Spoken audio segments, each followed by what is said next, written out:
स्वागत है आप सभी का एक बार फिर आपकी अपनी हिंदी कक्षा में।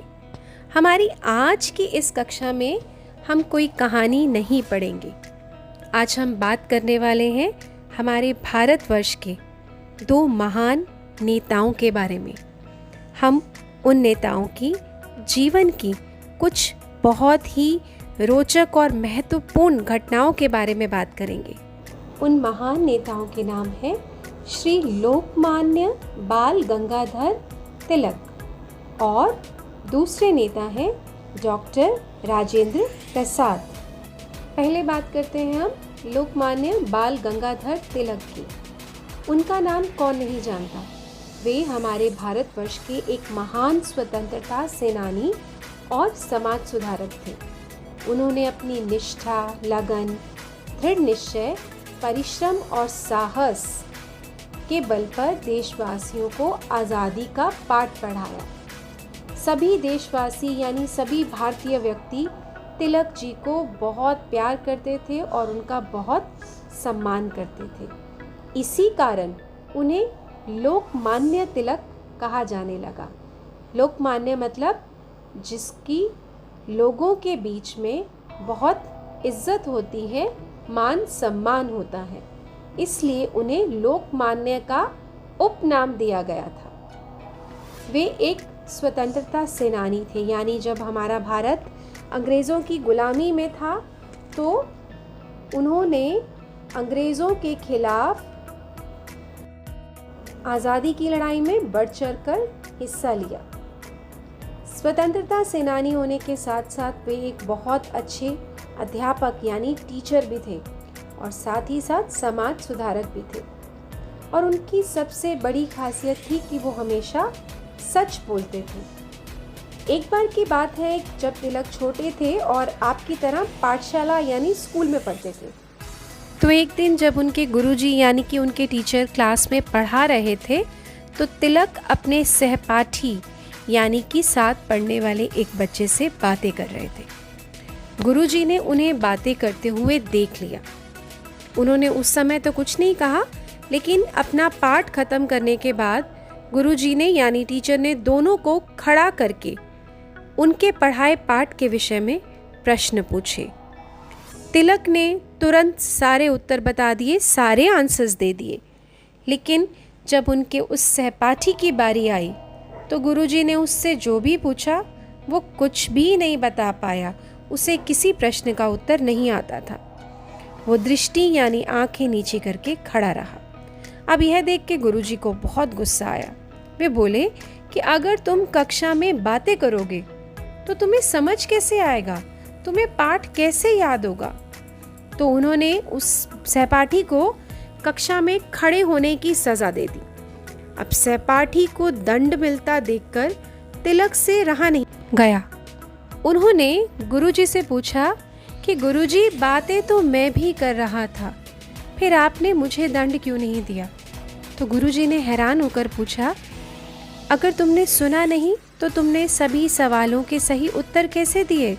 सभी प्रश्नों के उत्तर दिए और सारे के सारे उत्तर सही थे। तो तिलक बोले कि गुरुजी, मुझे केवल एक बार सुनकर ही सारा पाठ याद हो जाता है। तो गुरुजी तिलक की इस बात को सुनकर बहुत खुश हुए, लेकिन उन्होंने उन्हें दंड नहीं दिया, बल्कि समझाते हुए बोले कि बेटा, मुझे तुम पर गर्व है, लेकिन तुम बुद्धिमान हो, तुम्हारी बुद्धि बहुत अच्छी है, किंतु इसका मतलब यह नहीं कि तुम कक्षा में दूसरे विद्यार्थियों की पढ़ाई में बाधा डालो। अगर तुम उनसे बात करोगे तो वे अपना पाठ समय पर नहीं समझ पाएंगे। इसलिए हमें अपनी बुद्धिमानी का प्रयोग सही दिशा में करना चाहिए। यह सुनकर तिलक ने अपनी भूल स्वीकार की और साथ ही साथ अपनी गलती के लिए माफ़ी मांगी। यही तिलक जब बड़े हुए तो वे बहुत बड़े स्वतंत्रता सेनानी बने। उन्होंने ही हमारे देशवासियों को स्वराज मेरा जन्मसिद्ध अधिकार है और मैं इसे लेकर रहूँगा, यह नारा दिया। महात्मा गांधी जी भी उनके विचारों से बेहद प्रभावित थे। तिलक जी का त्याग और बलिदान हमें हमेशा प्रेरणा देता रहेगा। हमारे दूसरे महान नेता जिनके विषय में हम आज पढ़ेंगे, उनका नाम है डॉक्टर राजेंद्र प्रसाद। डॉक्टर राजेंद्र प्रसाद हमारे स्वतंत्र भारत के प्रथम राष्ट्रपति थे, यानी कि सन 1947 में जब हमें स्वतंत्रता मिली, अंग्रेज़ों की गुलामी से आज़ादी मिली, तो उन्हें हमारे भारत का प्रथम राष्ट्रपति बनाया गया। उनका जन्म 3 दिसंबर 1884 को जीरादेई, बिहार में हुआ। राजेंद्र जी बहुत ही सरल हृदय यानी सॉफ्ट हार्टेड तथा विनम्र स्वभाव के थे। उनके विचार, व्यवहार तथा वेशभूषा यानी कपड़ों में भी भारतीयता के दर्शन होते थे। जो भी राजेंद्र जी से एक बार मिल लेता, उनकी छाप उसका मन मोह लेती थी, यानी कि वह व्यक्ति उनका भक्त हो जाता था। उस व्यक्ति की बार बार इच्छा होती थी कि वो राजेंद्र जी से मिले और उनसे बात करे। एक दिन की बात है कि राजेंद्र जी, डॉक्टर राजेंद्र प्रसाद अपने कमरे में बैठकर कुछ काम कर रहे थे। तभी उनका एक पुराना कर्मचारी, उनके घर में काम करने वाला तुलसी नाम का व्यक्ति वहाँ आया और वो उनकी मेज़ साफ करने लगा।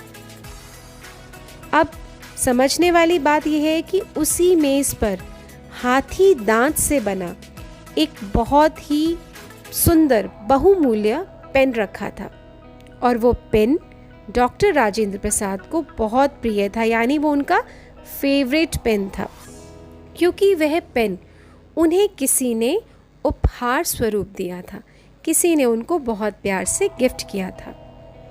अचानक तुलसी के हाथ से, तुलसी कौन? वह व्यक्ति जो मेज़ साफ कर रहा था, गलती से उसके हाथ से वो पेन नीचे गिर गया। नीचे गिरते ही वो पेन टूट गया। अपने टूटे पेन को देखकर राजेंद्र प्रसाद बहुत दुखी हुए और आवेश में आके यानी गुस्से में आके उन्होंने तुलसी को बहुत बुरी तरह से डांट दिया। तुलसी चुपचाप दूसरे कमरे में चला गया।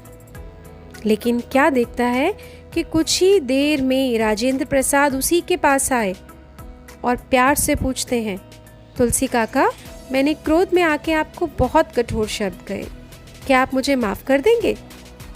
ऐसा क्यों हुआ? क्योंकि राजेंद्र बाबू बहुत सरल व्यक्तित्व के मालिक थे। उनका व्यवहार बहुत सरल था।